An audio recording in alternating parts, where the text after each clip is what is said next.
Les enfants ont beaucoup, ma fille a particulièrement grandi, mon fils c'est pareil.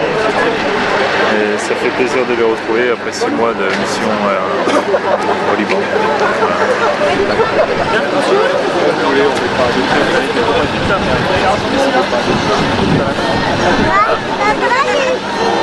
Maintenir le cessez-le-feu dans le sud du Liban. Et depuis 2006, grâce à la FINUL 2, cette région a connu la plus longue période de calme depuis 30 ans.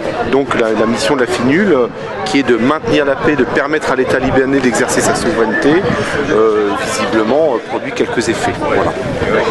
Question, oui, il y a beaucoup de réfugiés syriens au Liban.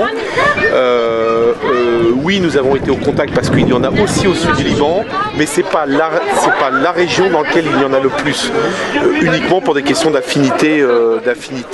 Les gens, si vous voulez, les réfugiés syriens s'installent dans les zones où ils ont des affinités. Il ne faut pas oublier qu'il y avait une immigration syrienne de travail tout à fait habituelle.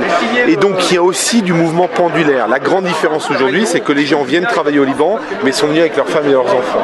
Et donc évidemment, ça fait une population qui est extrêmement nombreuse. Aujourd'hui évaluée à plus d'1 million.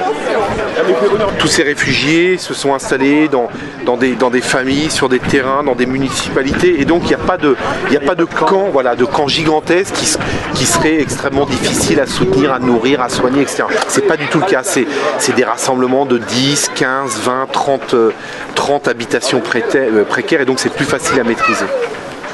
Mes soldats se sont transformés en professeurs de français grâce à des méthodes qui ont été élaborées, vous savez ce qu'on appelle le FLE, le français langue étrangère. Et donc pendant 6 mois, on a donné des cours de français dans les écoles, on a soigné les enfants dans notre poste de secours, on a fait ce qu'on appelle dans notre jargon des projets civilo-militaires, c'est-à-dire beaucoup dans le domaine de l'adduction d'eau, enfin des purificateurs d'eau, des générateurs électriques, et on fait un certain nombre de projets plus durables, ce qu'on appelle les projets structurants. Vous savez, le vieux proverbe, je te donne un poisson, tu manges une journée, je t'apprends à pêcher, voilà. Et donc on soutient des coopératives agricoles pour leur permettre de doubler, tripler leur capacité de production d'huile d'olive.